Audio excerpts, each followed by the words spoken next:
Hey, scrappy people. Tracy Reed here today with another edition of my accessible December daily prep. Today I'm going to be making a bunch of pages 5 to be exact, with the Cocoa Daisy Frost and Frolic collection. You can see I'm already hard at work on page number 1. I had an idea with these countdown numbers that were in the collection and some of the frames to create a pocket page that's sort of a countdown. I don't know what it's going to be a countdown of, but I do know it's going to be a countdown. So I've made 3 clusters with these frames, and I'm backing them with papers from the Traveler's Notebook collection that will match, and I'm making sure not to stick them down fully. They're just kind of stuck down by those holly branches so that I can edit them later.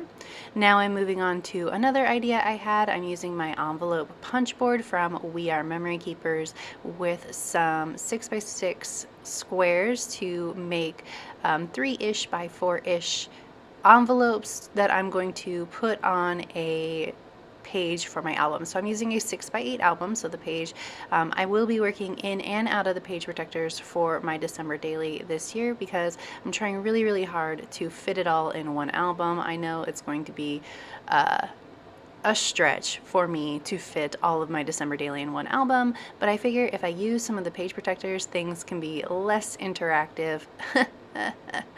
So maybe less bulky. We'll see.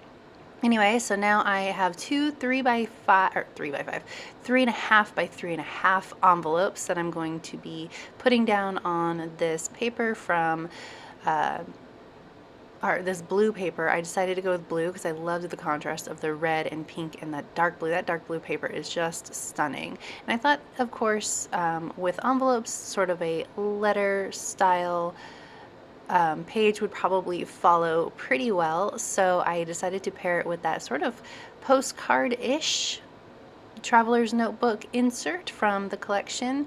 I am not sticking anything down this time around. Like, no pages are adhering to each other.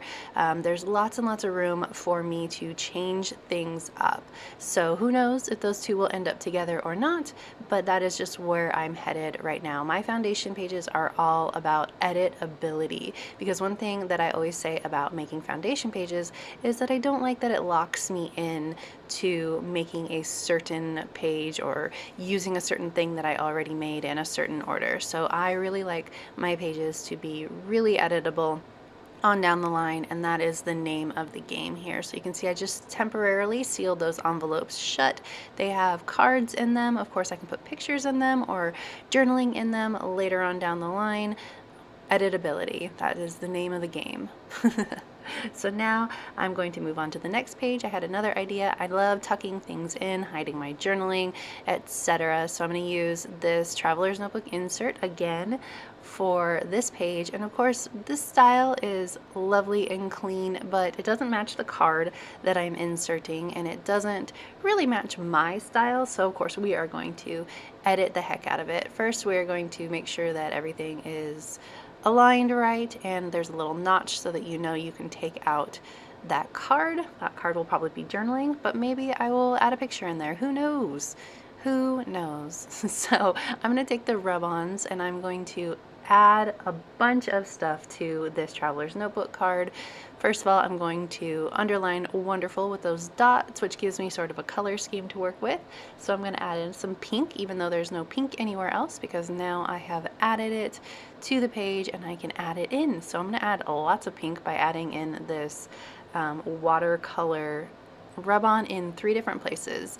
I like to stretch my products, I like to get the most out of things, and I really like the rule of 3. So we're going to have 3 different rub-on clusters on this card. So first we're going to start in the top corner. That's going to be the main cluster, and then once I can get it all down, oops, no biggie.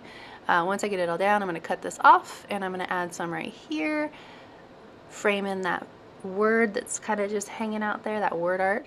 And then I'm also going to do the same thing down here in the bottom corner once I decide that yes, it does need to go right there. Okay, so that gives me 3 places to start building some clusters, and you can see that the card that I chose has that holly sort of berry thing going on, so I'm going to start adding that in as well to this card to just make sure that the two different styles I feel of the design sort of fit together a little bit better. So we're going to do that with some holly and some pine branches in these two corners. Ugh, I kept moving these rub-ons, but that's okay. Rub-ons are not supposed to be perfect. It's not a big deal. Just make sure I get it all down. I'm gonna add a little pink one as well. You know, I can't get enough pink. All right, and now up here too, and then this last cluster at the top, I decided I wanted to add in another sentiment just to play off of it's the most wonderful time of the year. So I'm going to get out some chipboard and I'm going to put this December memories up here in the top corner. And what that does is it gives me just a little bit of something different so that all three clusters aren't the same, but it also makes it a little bit harder to work these branches around so that they look right and they don't like interfere with the other clusters. I have three distinct clusters that aren't sort of merging into each other, but every time I put down those branches, they were sort of pointing at the other cluster. So I had to rework it just a little bit so that we weren't doing that. Then once I was happy with where this one went down, I put the chipboard piece over the top of it. I really wanted to put it at the bottom of that branch to like anchor the whole thing because I don't like that branch just like ending and hanging out there. So instead, because I couldn't do that, I decided to add in a little bit more at the bottom here, and I can tuck this underneath the December stories, but it was too much effort. So instead I just went with that ink blot rub-on and then a couple of these little stars just to change up what is in the cluster a little bit, make it a little more magical. And then this page is all done. I just paired it in the album with some cards that I thought would match, but you know, everything is temporary. So it's just for the picture, basically. Next, I'm going to be making a acetate card because I want some of these glittery snowflakes and this word art to sort of float in the pocket, but I'm going to make a see-through glittery pocket with the sequins and the not confetti, but like the sequin mix that came in the Cocoa Daisy collection. So I wanted to have this stuff sort of floating in the pocket so that it wasn't just loose and moving around like these sequins. So I just adhered them to a piece of acetate so that they have that invisible look still, but they're floating in space. All right, so that part is done. I sealed it together with a fuse tool so that it would stay shut and not leak sequins everywhere. And now I'm just using what I got, and I'm using a lid from one of my Starbucks cups, and then I'm going to use a cup, and I'm making circles.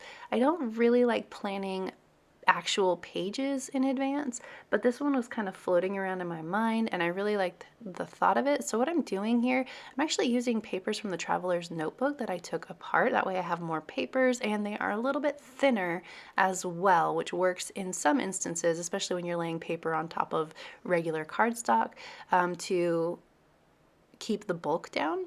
So I'm just very lightly, just a little bit of tack gluing these down so that they can move, and I'm tucking in these die cuts just in the page so that they just stick there and they're not permanent, because I really had this page floating around my head that needed to get out. But that is like the farthest that I will go as far as designing pages beforehand. Just bases is what I like to do.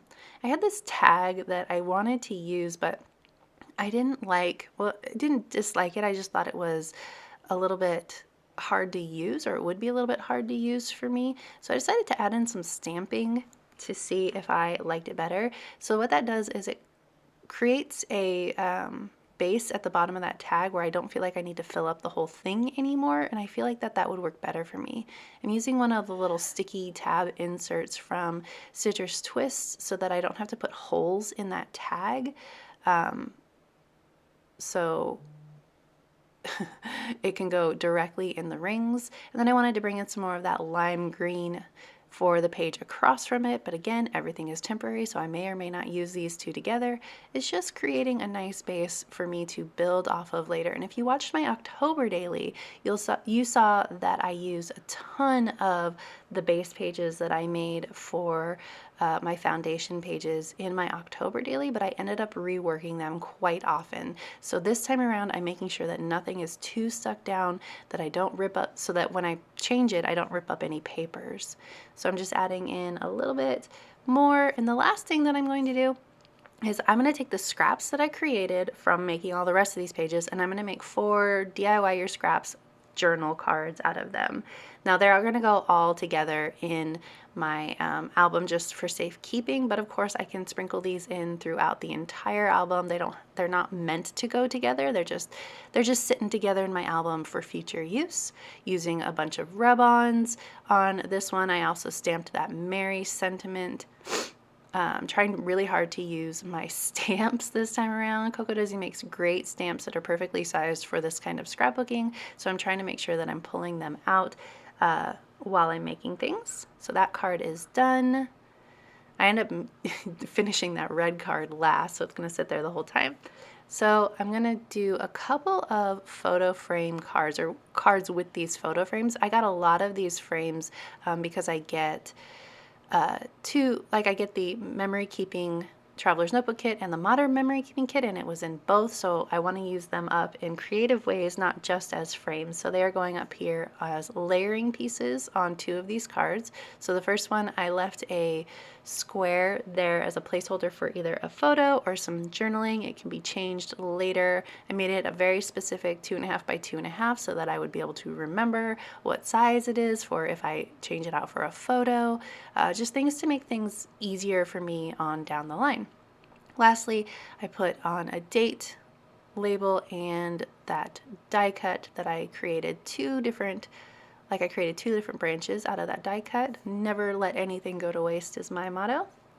Next is this card, where I already had this one sort of planned out. I had thought about it ahead of time, journaling, and then I'm going to put the cups here. There's lots of cute little cups in the Cocoa Daisy collection. This one says love in a cup. It's actually a tea bag hanging out of there, and I don't drink tea, so we're gonna have to like cover it up. I was thinking about just doing it in advance, but nah, I'll do it when I actually use the card. Last but not least is this red card. I'm actually not gonna add, or I thought I was gonna add more to it, but what I end up adding is journaling strips from this traveler's notebook paper scrap that I had sitting along the side of the page. And that is it for this video. I hope that these were accessible options for you. I know that sometimes December daily can be super de-duper intimidating with all of the gorgeous work that everyone does and all the thought that's put into this project, but I find it overwhelming too, and I wanted to create something this year that would be easier for everyone to enjoy and dip their toes into the water. So if you enjoyed this video, I'd love it if you give it a thumbs up. If you're new here, go ahead and subscribe. I would love to have you. If you don't already, you can follow me over on Instagram. I'm at Tracy M. Reed. I'd love to see you over there as well, and I will see you next time. Thank you.